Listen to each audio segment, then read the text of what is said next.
Everyone, कैसे हो सब। Welcome back to the channel. Dear friends, आज से हम एक न्यू सीरीज स्टार्ट करेंगे that is code on social security 2020। And you know what, already other 3 labour codes की जो प्लेलिस्ट है वो बन रखी है, तो आप वो भी चेकआउट कर सकते हो। चलिए फिर शुरू करते हैं आज के टॉपिक को। सबसे पहले हम बात करेंगे सेक्शन 1 के बारे में। सेक्शन 1 में सबसे पहला पॉइंट तो बहुत सिंपल है, जस्ट ये सिंपल है, ये इतना बताता है कि इस कोड का नेम क्या है, code on social security 2020। Second point यहाँ पे बोलता है कि ये जो कोड है पूरे इंडिया में, पूरे भारत देश में लागू होता है। थर्ड पॉइंट ध्यान से सुनिएगा। थर्ड पॉइंट यहाँ पे ये पूछता है कि इस कोड के जो प्रोविजंस हैं वो अप्लाई कब से होनी शुरू होती है, मतलब ये जो कोड है ये लागू कब होता है।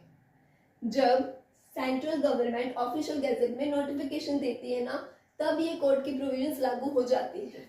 लेकिन इसी में एक इम्पॉर्टेंट पॉइंट है, जरूरी नहीं, देखो अगर इस कोड में 160 सेक्शंस हैं तो जरूरी नहीं है कि ये सारे के सारे सेक्शन, सारे के सारे प्रोविजंस एक ही सेम डेट पर लागू हो सकता है कहते सेंट्रल गवर्नमेंट सेक्शन 1 to 10 1 जनवरी से लागू कर रही है, हो सकता है कि सेक्शन 21, 25, 26 ये वाले जो सेक्शंस हैं 1 मार्च से लागू हो रहे हैं।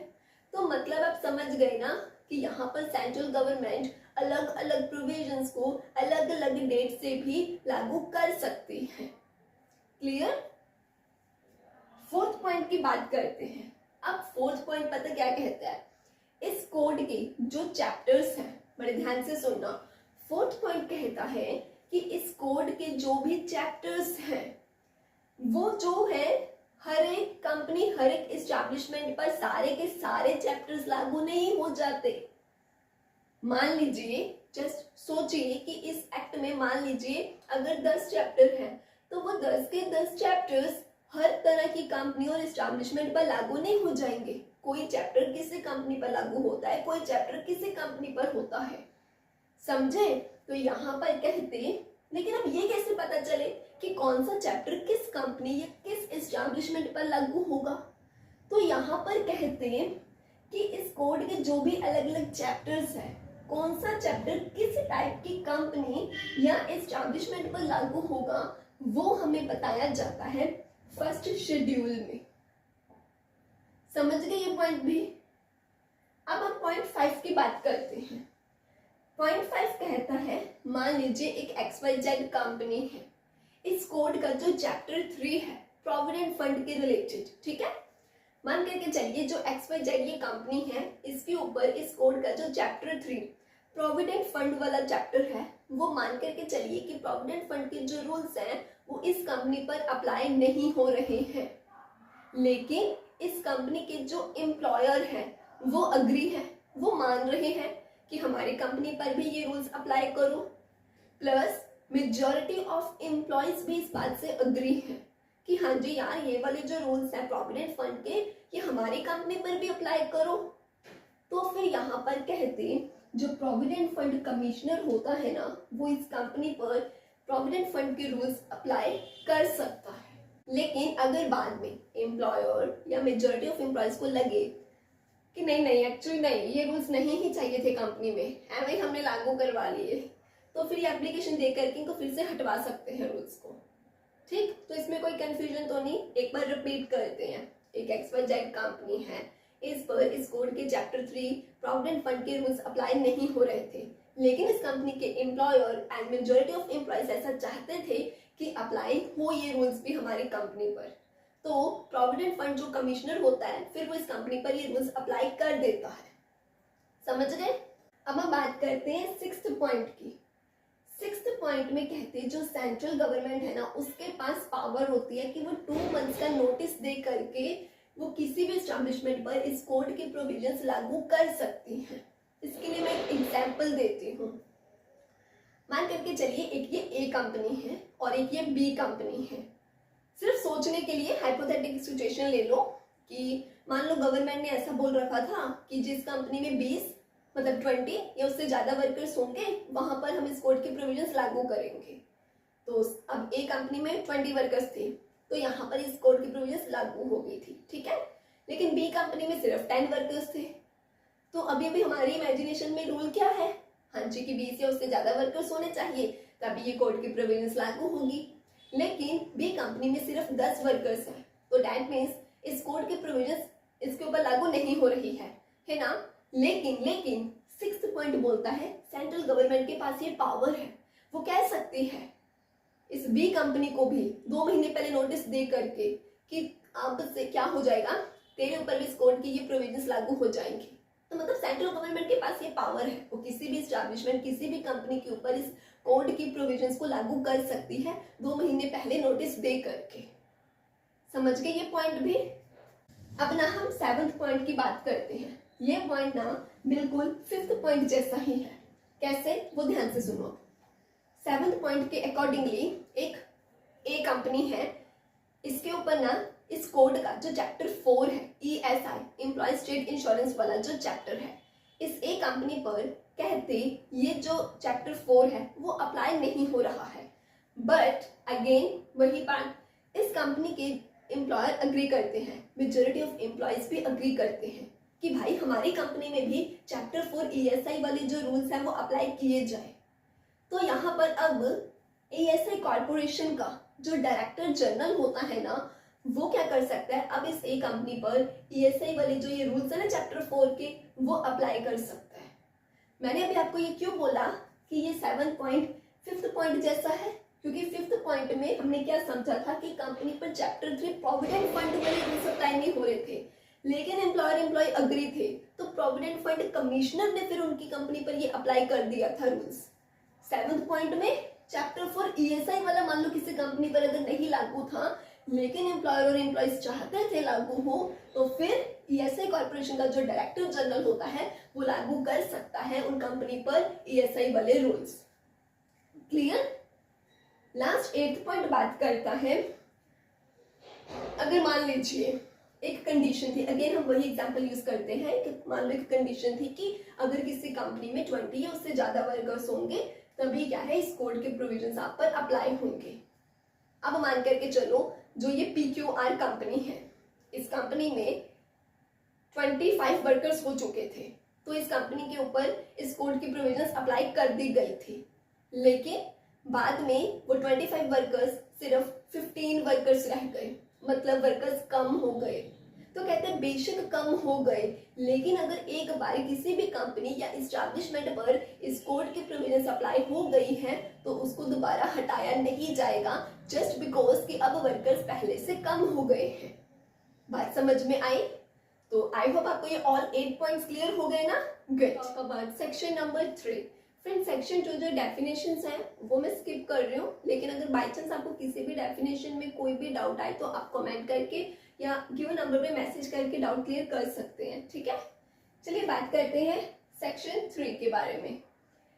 सेक्शन 3 में सबसे पहले जो सबसेक्शन 1 है, ये कहते हैं मान लीजिए एक ये कंपनी है, इस कंपनी पर क्या है, ये जो कोड है ना, इस कोड की प्रोविजंस अप्लाई होती है। तो अगर कहते कोई भी कंपनी, कोई भी शॉप, कोई भी फैक्ट्री, कोई भी एस्टैब्लिशमेंट है और उस पर ये कोड अप्लाई हो रहा है, तब कहते हैं उन्हें रजिस्ट्रेशन करवानी पड़ेगी। बताइए फ्रेंड्स, उन्हें क्या करवाना पड़ेगा? हाँ जी, रजिस्ट्रेशन करवानी पड़ेगी। लेकिन अगर वो कोई भी एस्टैब्लिशमेंट है, वो ऑलरेडी किसी और सेंट्रल लेबर लॉ के अंडर रजिस्टर्ड है, फिर उन्हें दोबारा रजिस्ट्रेशन करवाने की जरूरत नहीं है। पहला पॉइंट क्लियर। सेकंड पॉइंट यहाँ पर कहता है, मान लीजिए अब एक ये कंपनी है, इस कंपनी पर चैप्टर 3 अप्लाई होता है। ऐसे ही एक ये कंपनी है, इस कंपनी पर चैप्टर 4 अप्लाई होता है। चैप्टर 3 एंड 4 आप समझते हो। चैप्टर 3 कौन सा था, जल्दी बताइए। हाँ जी, प्रोविडेंट फंड वाला। एंड चैप्टर 4, हाँ जी, ESI वाला। तो ये कंपनीज पर चैप्टर 3 या चैप्टर 4 अप्लाई होता है। अब ये कंपनीज, इनका जो बिजनेस है वो ताला लगने, मतलब अपने बिजनेस को बंद करने का प्रोसेस चल रहा है इनका। तो कहते आपको यहाँ पर फिर क्या करना पड़ेगा, इन दोनों कंपनीज को अपनी जो इनकी रजिस्ट्रेशन हुई थी ना, जो हमने सबसेक्शन 1 के अकॉर्डिंगली समझी है, वो रजिस्ट्रेशन फिर इन्हें कैंसिल करवानी पड़ेगी। तो बस इतना ही बताया गया है सबसेक्शन 2 में कि अगर आपके ऊपर चैप्टर 3 या 4 अप्लाई होता है और आपका बिजनेस अब आप बंद करने वाले प्रोसेस में हो तब आपको अपनी रजिस्ट्रेशन कैंसिल करवानी पड़ेगी। वहीं अब सबसेक्शन 3 ये बताता है कि कैंसिलेशन के लिए एप्लीकेशन कैसे देनी है, कंडीशंस कौन कौन सी पूरी करनी है, कैंसिलेशन का पूरा प्रोसेस क्या है, इनके जो भी रूल्स हैं वो सेंट्रल गवर्नमेंट बनाती है। तो डैट मीन्स अगर किसी भी एस्टैब्लिशमेंट को अब अपनी रजिस्ट्रेशन कैंसिल करनी है तो सेंट्रल गवर्नमेंट के बनाए गए रूल्स के अकॉर्डिंगली ही करना पड़ेगा। आई होप ये सेक्शन बहुत सिंपल था, अच्छे से क्लियर हो गया ना। Now let's talk about section 4। Section 4 में सबसे पहला सबसेक्शन 1 कहता है जो सेंट्रल गवर्नमेंट है ना फ्रेंड्स, ये ना एक सेंट्रल बोर्ड बनाएगी। बताइए सेंट्रल गवर्नमेंट क्या बनाती है? हाँ जी, एक सेंट्रल बोर्ड बनाती है। और ये बोर्ड क्यों बनाया जाता है? पीएफ प्रोविडेंट फंड के रिलेटेड जो भी होता है ना सारा काम, उसको मैनेज करने के लिए ही सेंट्रल गवर्नमेंट सेंट्रल बोर्ड को बनाती है। लेकिन कहते ये सेंट्रल बोर्ड में लोग कौन कौन होंगे? नंबर 1 एक चेयरपर्सन होगा, ताकि आपकी रिवीजन हो जाए, मेरे साथ साथ बोलो। नंबर 1 सेंट्रल बोर्ड में कौन कौन होगा? एक कौन होगा? चेयरपर्सन होगा। एक कौन होगा? वाइस चेयरपर्सन होगा। और सेंट्रल गवर्नमेंट के कुछ ऑफिशियल्स भी इसमें होंगे एंड स्टेट गवर्नमेंट के भी रिप्रेजेंटेटिव्स होंगे इसमें एंड एम्प्लॉयर्स के। फ्रेंड्स एम्प्लॉयर्स के रिप्रेजेंटेटिव्स भी होंगे एंड एम्प्लॉयज के रिप्रेजेंटेटिव्स भी होंगे एंड ये दोनों ही 10-10 होंगे, मतलब कि इक्वल 10 एम्प्लॉयर्स के रिप्रेजेंटेटिव्स एंड 10 ही एम्प्लॉयज के रिप्रेजेंटेटिव्स। इसके अलावा सेंट्रल प्रोविडेंट फंड कमिश्नर भी होएगा इसमें। तो जल्दी से अब रिपीट करें, सेंट्रल बोर्ड में कौन कौन होगा? एक कौन होता है? चेयरपर्सन। दूसरा कौन होता है? हाँ जी, वाइस चेयरपर्सन। थर्ड कौन होता है? सेंट्रल गवर्नमेंट के कुछ ऑफिशियल्स होते हैं। फोर्थ और कौन होते हैं? 10 एम्प्लॉयज के रिप्रेजेंटेटिव्स एंड और कौन? हाँ जी, 10 ही एम्प्लॉयज के रिप्रेजेंटेटिव्स और स्टेट गवर्नमेंट के भी इसमें ऑफिशियल्स होते हैं। एंड लास्ट वन, हाँ जी, क्योंकि इसमें पीएफ के फंड के रिलेटेड सारे काम को मैनेज करने का काम होता है, इसलिए इसमें एक सेंट्रल प्रोविडेंट फंड कमिश्नर भी होता है। रिवाइज हो गया? गुड। सेकंड पॉइंट कहता है सेंट्रल गवर्नमेंट ने ये जो सेंट्रल बोर्ड बनाया है ना, ये एक लीगल एंटिटी होती है, एक लीगल बॉडी होती है। आप लोगों को पता होगा ये बात। लीगल बॉडी का मतलब यहाँ पर क्या हो गया? मतलब कि इस सेंट्रल बोर्ड की अपनी खुद की पहचान, अपनी एक लीगल एंटिटी है। मतलब कि ये अपने नाम पर किसी के ऊपर केस कर सकती है। जैसे आप लोगों ने अगर कंपनी लॉ में या बिजनेस स्टडीज में कंपनी के बारे में समझा था ना कि कंपनी एक लीगल एंटिटी होती है, उसके अपने कॉमन सील होती है, अपनी लीगल एंटिटी होती है, वो किसी पर केस कर सकती है, कोई उन पर केस कर सकता है, ये सब बातें आपने समझी थी ना। बस यहाँ पर भी इसका मतलब वही बताया गया है। तो पॉइंट 2 भी क्लियर। पॉइंट 3 की बात करते हैं। पॉइंट 3 कहता है सेंट्रल गवर्नमेंट जो है वो सेंट्रल बोर्ड में ये जो हमने मेंबर्स समझे हैं ना सभी के सभी, इन मेंबर्स की भी फर्दर हेल्प के लिए एक एग्जीक्यूटिव कमेटी बना सकती है। वहीं फोर्थ पॉइंट अब ये कहता है ये मेंबर्स भी अपने लिए और अदर कमेटीज भी बना सकते हैं। तो third point and fourth point में कंफ्यूज मत होना। थर्ड पॉइंट में मैंने क्या बोला? सेंट्रल गवर्नमेंट क्या करती है? एग्जीक्यूटिव कमेटी बनाती है। किनके लिए? इन मेंबर्स के लिए। फोर्थ पॉइंट में मैंने क्या बोला? ये मेंबर्स ही अपने लिए और कमेटीज भी बना सकते हैं। समझ गए? अब हम बात करते हैं इसके फिफ्थ पॉइंट की। फिफ्थ पॉइंट कहता है जो ये सेंट्रल बोर्ड है ना, जो ये बोर्ड है, ये अपनी कुछ पावर्स, अपनी कुछ रिस्पॉन्सिबिलिटीज चेयरपर्सन को, एग्जीक्यूटिव कमेटी को या अदर ऑफिसर्स को दे सकते हैं, मतलब कि डेलीगेट कर सकते हैं। समझ गए ये बात? आई होप ये भी सिंपल सेक्शन था, अच्छे से क्लियर हो गया होगा। Now let's talk about section 5। Section 5 में फ्रेंड्स अब सबसेक्शन 1 पता क्या कहता है? पिछले सेक्शन में सेंट्रल गवर्नमेंट ने क्या बनाया था? सेंट्रल बोर्ड बनाया था। अब सेक्शन 5 में central government employ state insurance corporation बना रही है। बताइए ये सेक्शन 5 में सेंट्रल गवर्नमेंट क्या बना रही है? हाँ जी, एम्प्लॉय स्टेट इंश्योरेंस कॉर्पोरेशन बना रही है। अब वही बात आती है कि इस कॉर्पोरेशन में भी कौन कौन लोग होंगे। यहाँ पर भी एक चेयरपर्सन होगा और कौन होगा? हाँ जी, वाइस चेयरपर्सन होगा। ऐसे यहाँ पर भी सेंट्रल गवर्नमेंट के ऑफिशियल्स भी होंगे, स्टेट गवर्नमेंट के रिप्रेजेंटेटिव्स भी होंगे, एम्प्लॉयर्स के रिप्रेजेंटेटिव्स भी होंगे, एम्प्लॉयज के रिप्रेजेंटेटिव्स भी होंगे। अब समझेंगे और कौन कौन होगा इसमें।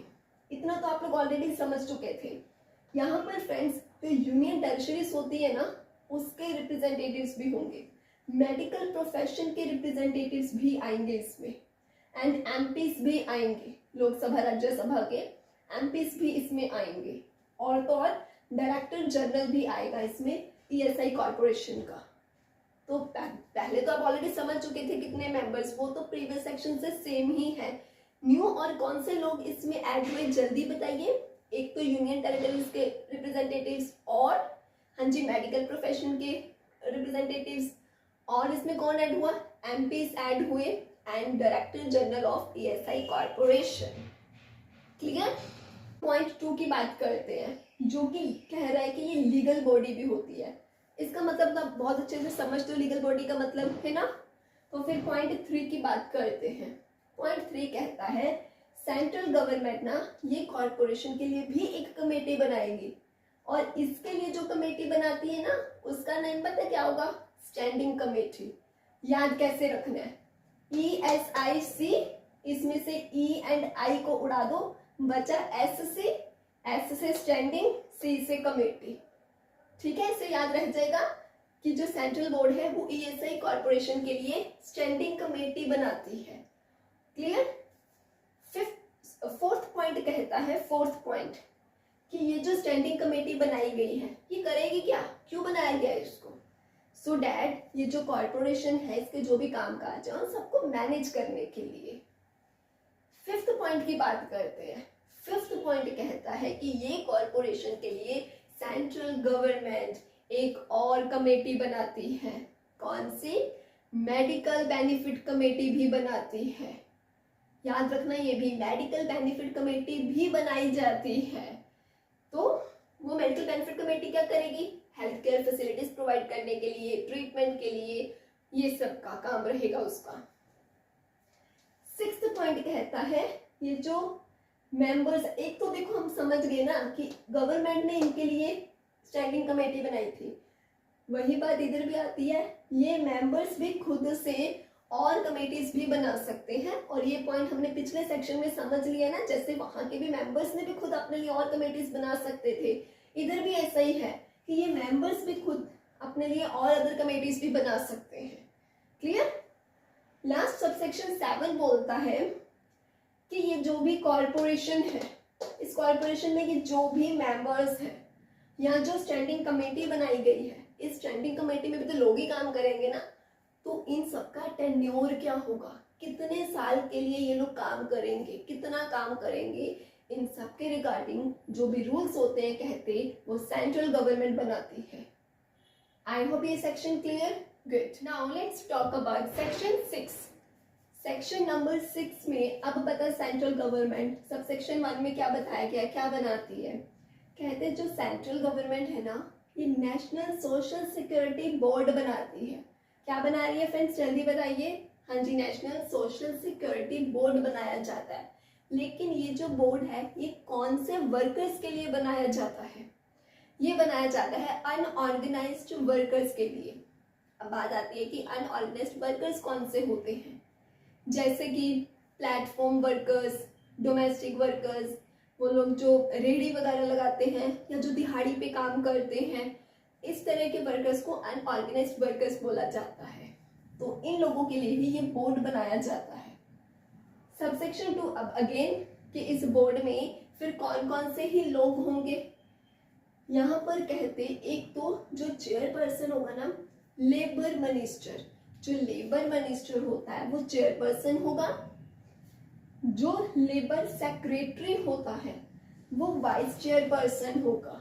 इसके अलावा 40 नॉमिनेटेड मेंबर्स होंगे, जिसमें से 7 होंगे अनऑर्गेनाइज्ड जो एम्प्लॉयज होते हैं ना, जो अनऑर्गेनाइज्ड वर्कर्स होते हैं उनके रिप्रेजेंटेटिव्स।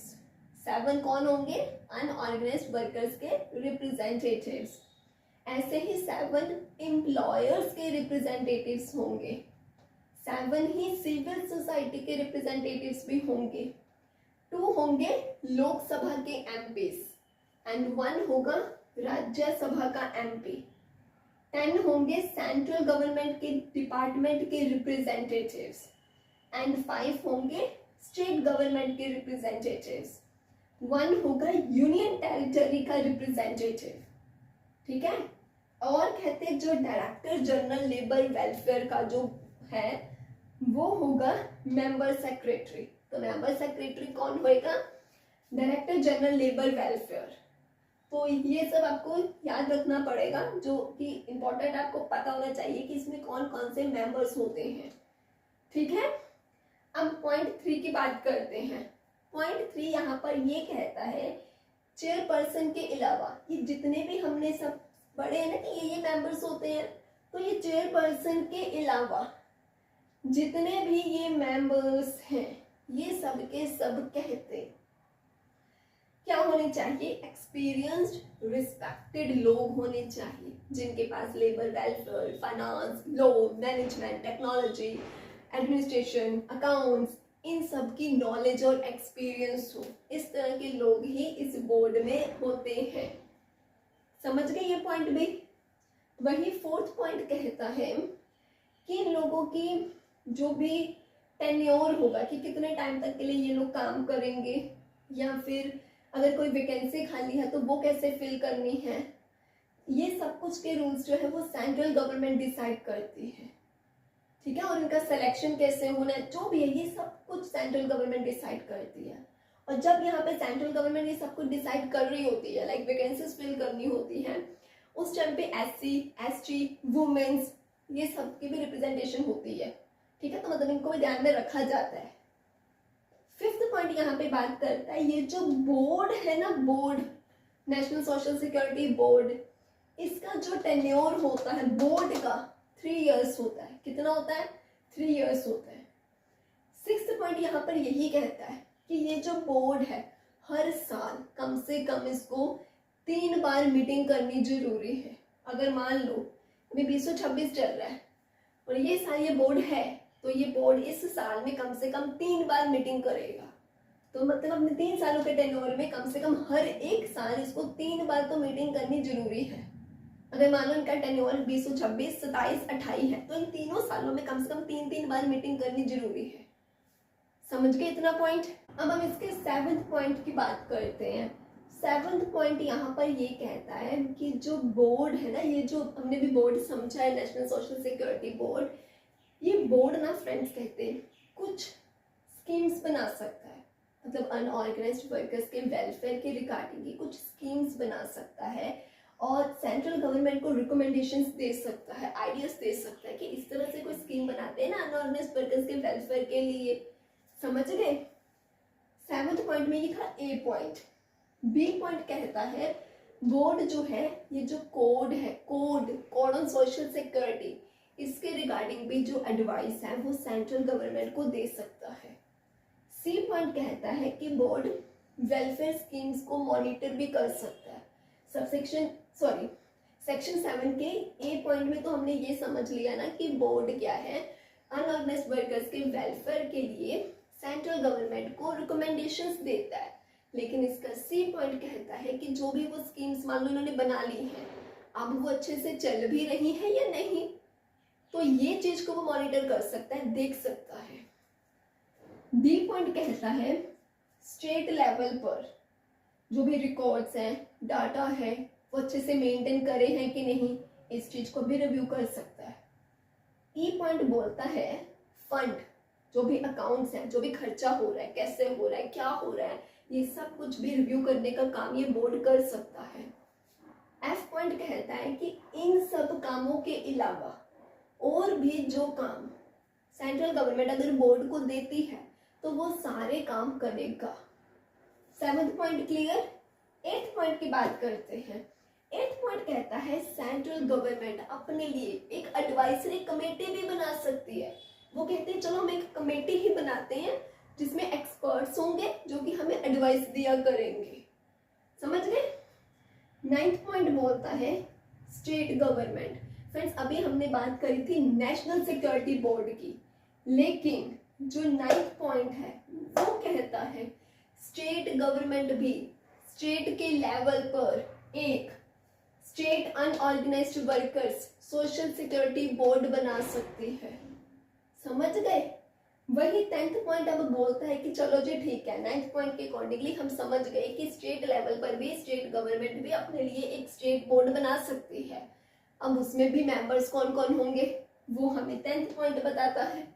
यहाँ पर कहते जो स्टेट का लेबर मिनिस्टर होता है ना वो चेयरपर्सन होगा, एंड जो लेबर सेक्रेटरी है वो वाइस चेयरपर्सन होगा, और इसमें सेंट्रल गवर्नमेंट का एक रिप्रेजेंटेटिव भी होगा। लेकिन याद रखना स्टेट वाले में जो नॉमिनेटेड मेंबर्स होंगे वो 31 होंगे। नेशनल वाले में हमने कितने समझे थे 40 होते हैं, लेकिन स्टेट वाले में कहते हैं नॉमिनेटेड मेंबर्स 31 होंगे। कौन कौन? 7 तो वर्कर्स के ही रिप्रेजेंटेटिव्स होंगे। आप ये बात बहुत अच्छे से जानते हो, अगर वर्कर्स के रिप्रेजेंटेटिव 7 है तो मतलब एम्प्लॉयर्स के भी कितने होंगे 7 ही होंगे। तो 7 इनके रिप्रेजेंटेटिव्स हो गए। ठीक है। 2 MLA होंगे इसमें। क्यों? क्योंकि हम स्टेट की बात करें तो यहाँ पे MLA 2 MLA होंगे। 5 यहाँ पर सिविल सोसाइटी के रिप्रेजेंटेटिव्स होंगे, एंड 10 यहाँ पर स्टेट गवर्नमेंट के रिप्रेजेंटेटिव्स होंगे, और एक मेंबर सेक्रेटरी भी होगा। तो ये वो कुछ लोग होते हैं जो कि स्टेट वाले बोर्ड में होंगे। सेम हम इधर भी वही पॉइंट्स रिपीट हो जाएंगे। 11th पॉइंट बोलता है कि चेयरपर्सन के अलावा बाकी जितने भी मेंबर्स हैं बताइए वो कौन होंगे? हाँ जी, एक्सपीरियंस्ड एंड नॉलेजेबल लोग होंगे। अच्छा, वही 12th पॉइंट में यहाँ पर यही कहता है कि अब ये जो भी मेंबर्स हैं इनका सिलेक्शन, इनका टेन्योर, अगर वैकेंसीज खाली है, आपको क्या लगता है स्टेट वाले मामले में कौन करेगा ये सब कुछ? मेंबर्स का सिलेक्शन या मेंबर्स का टेन्योर क्या होगा या वैकेंसीज कैसे फिल करनी है, ये अब यहाँ पर स्टेट गवर्नमेंट डिसाइड करेगी। इधर भी ऐसा ही है।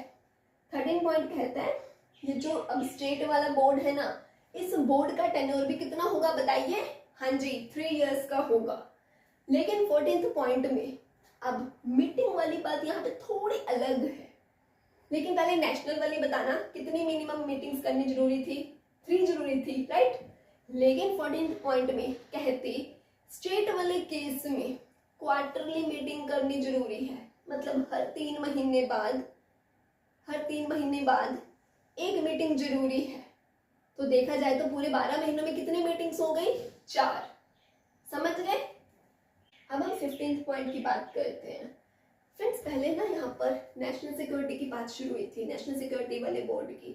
सारे पॉइंट समझने के बाद स्टेट बोर्ड वाली बातें शुरू हो गई। वो आप समझ पा रहे हो कहीं ना कहीं सेम नेशनल बोर्ड से है ना।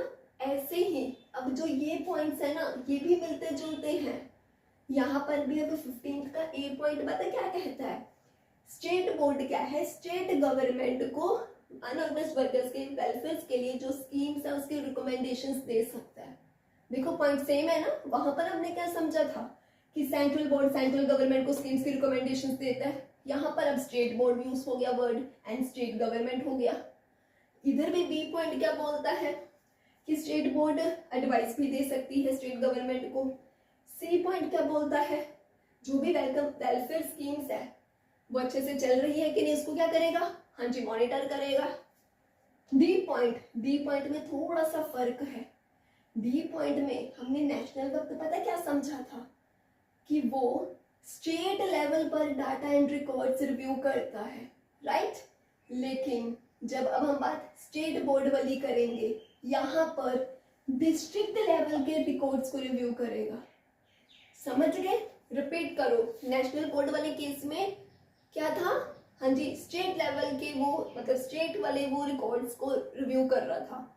लेकिन स्टेट बोर्ड वाला किसके करेगा? हाँ जी, वो डिस्ट्रिक्ट लेवल के रिकॉर्ड्स को जो भी है वो मेंटेनेंस को रिव्यू करेगा। समझ गए। ई पॉइंट यहाँ पे बोलता है कि ये जो भी वर्कर्स हैं उनकी जो भी रजिस्ट्रेशंस हैं या ID कार्ड्स हैं उनकी प्रोग्रेस को भी चेक करेगा ये बोर्ड। ये एक न्यू पॉइंट ऐड हुआ है।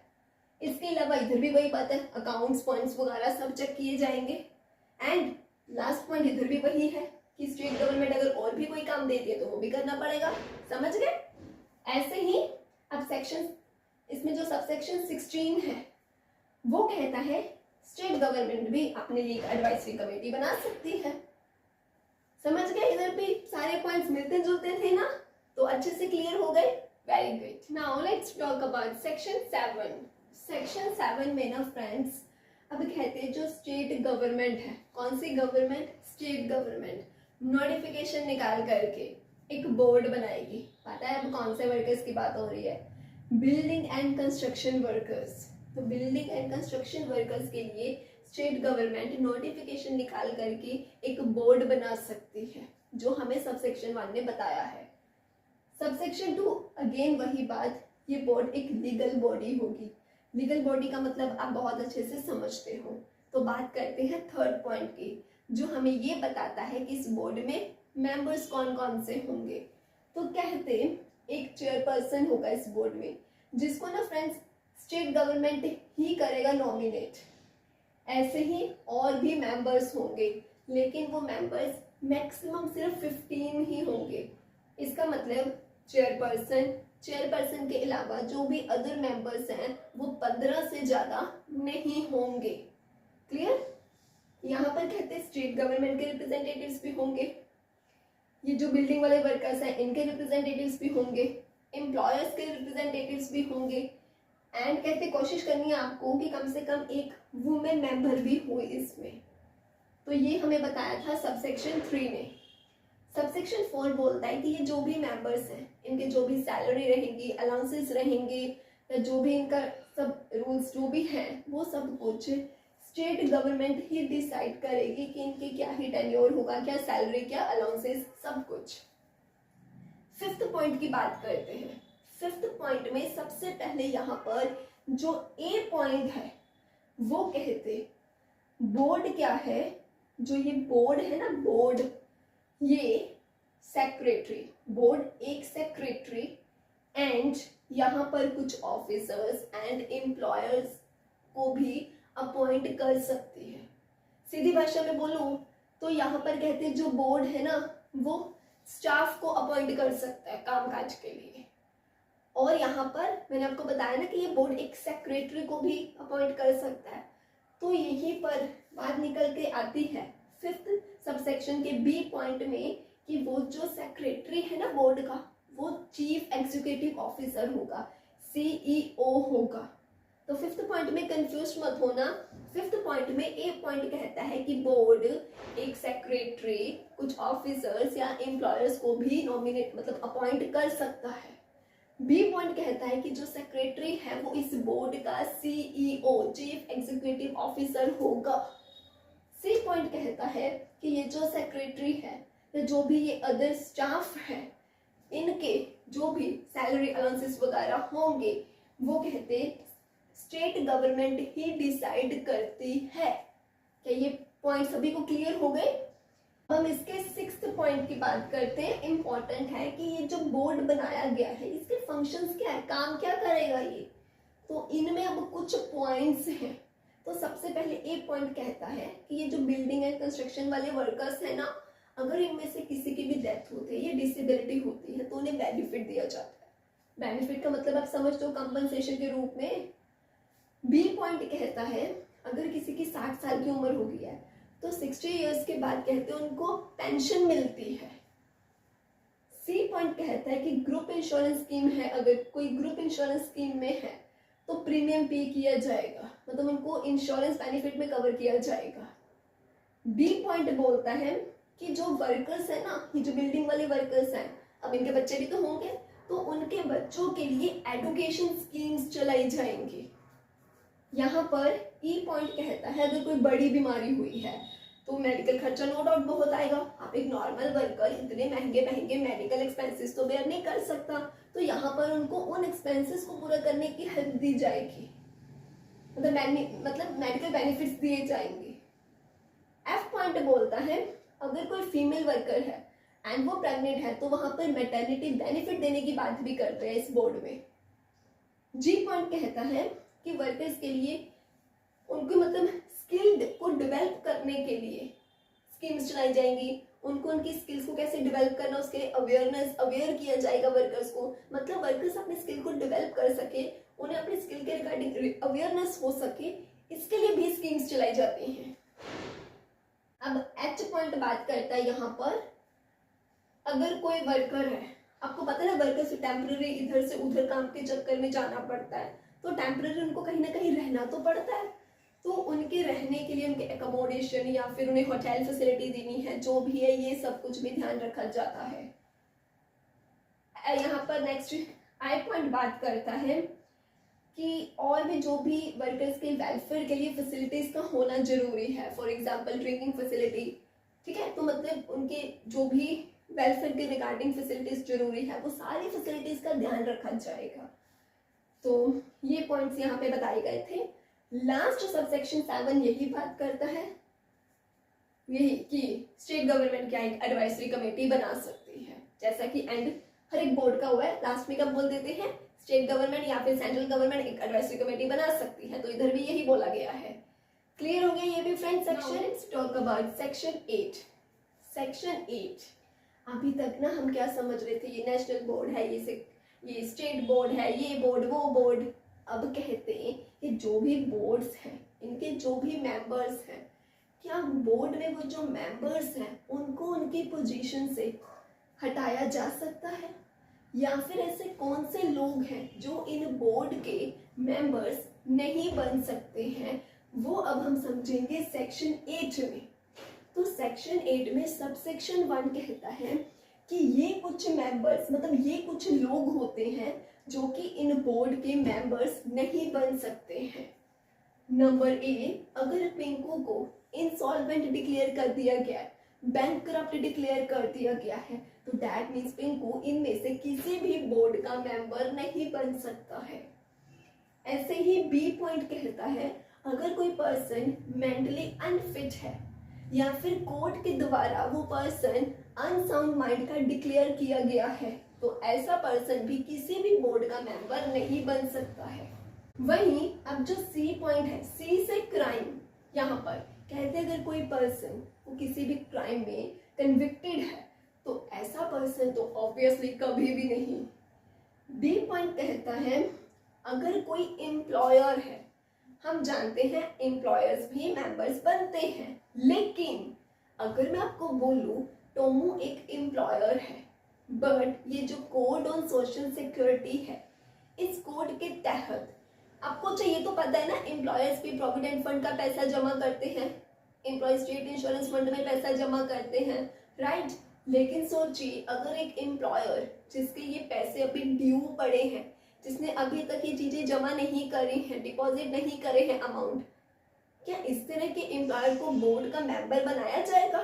कभी भी नहीं। तो एक ऐसा एम्प्लॉयर जिसके द्वारा इस कोड के तहत देने वाली जो भी अमाउंट्स हैं वो अगर ड्यू पड़े हैं तो वो मेंबर नहीं बन सकता है। ई पॉइंट बोलते हैं अगर कोई पर्सन एमपी है या एमएलए है, वो हमने समझा था कि वो मेंबर बन जाते हैं, बट अगर वो बंदा अब अपनी एमपी या एमएलए की पोजीशन पर ही नहीं रहा तो फिर उसकी इस बोर्ड में जो मेंबरशिप थी ना वो आउट, वो खत्म हो जाएगी। समझे?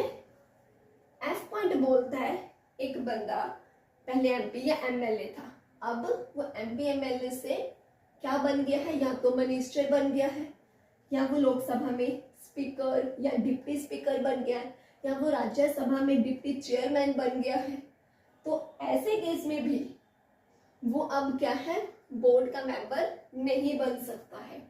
लेकिन जो हमने अभी अभी समझा ना कि अगर एक एमपी एमएलए मिनिस्टर वगैरह बन जाते हैं तो वो इस बोर्ड के मेंबर नहीं बनते, बट इसमें एक छोटू सा पॉइंट है, एक एक्सेप्शनल पॉइंट है। अगर कोई एक्स ऑफिशियो मिनिस्टर है उसके ऊपर ये बात लागू नहीं होती, समझे? अगर कोई एमपी से एमएलए से मिनिस्टर बन गया है वो मेंबर नहीं बन सकता, लेकिन अगर वो बंदा एक्स ऑफिशियो मिनिस्टर है तब वो क्या है, मेंबर रहता है। ये सबसेक्शन 1 क्लियर हो गया। ये कुछ लोग हैं जो किसी भी बोर्ड के मेंबर नहीं बन सकते हैं। बात करते हैं सबसेक्शन 2 की। सबसेक्शन 2 कहता है, अगर ये तो वो लोग थे ना जो मतलब मेंबर बन ही नहीं सकते हैं। सबसेक्शन 2 कहता है पिंकू, टिंकू, चिंकू, ये तीनों मान लीजिए स्टेट बोर्ड वाला जो था ना, मान लो उसके मेंबर्स थे ये टिंकू, पिंकू, चिंकू जो भी हैं। लेकिन अब जो गवर्नमेंट है वो पिंकू को इस बोर्ड से हटाना चाहती है। क्या हटा सकती है? बिल्कुल। लेकिन क्या ऐसे ही हटा देगी? नहीं, उसमें भी कुछ बातें अगर हो रही हैं तभी 8 पॉइंट। अगर डिस्क्वालिफिकेशन हो गई, मतलब डिस्क्वालीफाई भी तो हो जाता है अपनी कुछ हरकतों से, ऐसे पिंकू को भी डिस्क्वालीफाई कर दिया गया, तब उसकी मतलब हरकतें ऐसी थी। बी पॉइंट, हमको पता है कि कम से कम 3 मंथ्स की मीटिंग करनी होती है ना, मतलब 3 बार मीटिंग करनी होती है। अगर मान लीजिए पिंकू जो है वो मीटिंग्स करता ही नहीं है, मतलब बोर्ड के आप मेंबर हो, आपको बोला गया है कि 3 बार मीटिंग जरूरी है, आप नहीं कर रहे हो, तो फिर आपको हटा दिया जाएगा। या फिर कोई बंदा अपनी पोजीशन का गलत फायदा उठा रहा है या फिर पब्लिक इंटरेस्ट के अगेंस्ट काम कर रहा है, तो ऐसे बंदे को भी फिर गवर्नमेंट क्या है, बोर्ड से रिमूव कर सकती है। अभी सबसेक्शन 2 में तो हमने वो पॉइंट समझ लिए, जब गवर्नमेंट किसी को आउट करती है मेंबरशिप से, अब तो मेंबर नहीं रहोगे। लेकिन सबसेक्शन 3 बोलता है क्या एक बंदा खुद रिजाइन कर सकता है? अगर मान लीजिए चिंकू चाहता है कि वो बोर्ड से रेजिग्नेशन देना चाहता है, तो क्या वो रिजाइन कर सकता है? यस, कर सकता है, रिटर्न में लिख करके देना पड़ेगा। बट 4th पॉइंट बोलता है अगर एक बंदा है वो रिप्रेजेंटेटिव के तौर पर अपॉइंट किया गया था, हम बहुत अच्छे से समझ चुके हैं, हम अभी तक बात कर भी रहे थे, एम्प्लॉयर्स के रिप्रेजेंटेटिव्स, एम्प्लॉयज के रिप्रेजेंटेटिव्स, मेडिकल फील्ड के रिप्रेजेंटेटिव्स, सिविल सोसाइटी के रिप्रेजेंटेटिव्स, हम ये बात कर रहे थे ना। मतलब कुछ लोग होते हैं इस तरह से रिप्रेजेंटेटिव के रूप में मेंबर में मतलब बोर्ड में मेंबर बनते हैं। तो क्या किसी कोई बंदा अगर रिप्रेजेंटेटिव के तौर पर बोर्ड का मेंबर था, तो क्या वो बंदा भी आउट हो सकता है? बिल्कुल हो सकता है। अगर अब वो मान लीजिए जो टोमू है वो एम्प्लॉयर्स का रिप्रेजेंटेटिव था, लेकिन वो अपने रिप्रेजेंटेशन जो है वो सही से कर ही नहीं पा रहा, जब कहते हैं आप सही से रिप्रेजेंट ही नहीं कर पा रहे हो तो क्यों रखे आपको बोर्ड में? तो इस तरह से अगर कोई पर्सन अपनी अपनी फील्ड के रिप्रेजेंटेटिव के तौर पर अपॉइंट होता है उसमें बोर्ड में, लेकिन वो रिप्रेजेंटेशन सही से नहीं करते हैं, तो फिर वो भी हटा दिए जाते हैं। ऐसे ही अगर कोई एक्सपर्ट के रूप में अपॉइंट हुआ है, बट अब वो उसकी एक्सपर्टाइज सारी चलती बनी, तो फिर कहते तुम भी चलते बनो बोर्ड से। समझ गए? इसके अलावा कुछ और भी रीजंस हो सकते हैं, कोई एडमिनिस्ट्रेटिव रीजंस हो सकते हैं, कुछ भी रीजंस हो सकते हैं जिसके चलते गवर्नमेंट हटा देती है। क्लियर हो गया ये पॉइंट?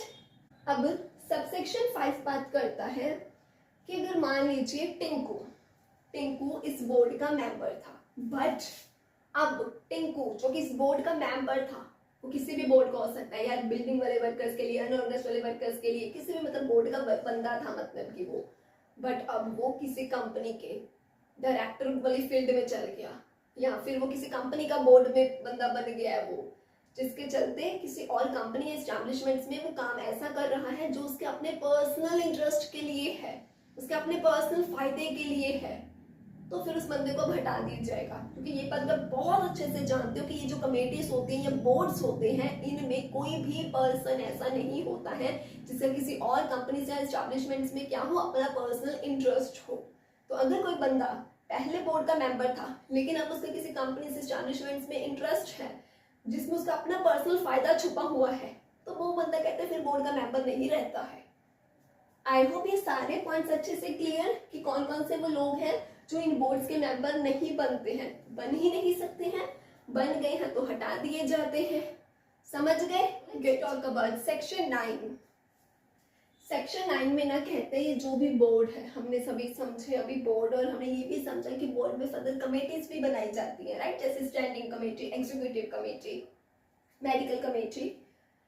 तो ये जो भी कमेटीज हैं या जो भी बोर्ड है, ये इनकी मीटिंग्स कितनी होंगी या मीटिंग्स का क्या ही प्रोसेस रहेगा, ये सब कुछ कहते हैं सेंट्रल गवर्नमेंट के रूल्स के अकॉर्डिंगली होता है। सबसेक्शन 1 में बस इतना ही बताया गया है। सबसेक्शन 2 कहता है, सबसेक्शन 2 समझने से पहले मुझे एक बात बताओ, अगर मान लो आपको स्कूल में अपने डांस कॉम्पिटिशन में पार्टिसिपेट करा, आपको सर्टिफिकेट दिया गया है, सर्टिफिकेट पे अगर प्रिंसिपल सर या फिर डायरेक्टर जो भी सर मैम है, इन लोगों के सिग्नेचर नहीं होंगे तो क्या उस सर्टिफिकेट को वैलिड माना जाएगा? बताइए। नो। ठीक उसी तरह से अब सबसेक्शन 2 कहता है कि जो भी ये बोर्ड एंड कमिटीज ऑर्डर्स देती हैं, वो ऑर्डर्स को मतलब ऑफिशियली वैलिड होने के लिए उनके ऊपर भी सिग्नेचर जरूरी है। किनके सिग्नेचर?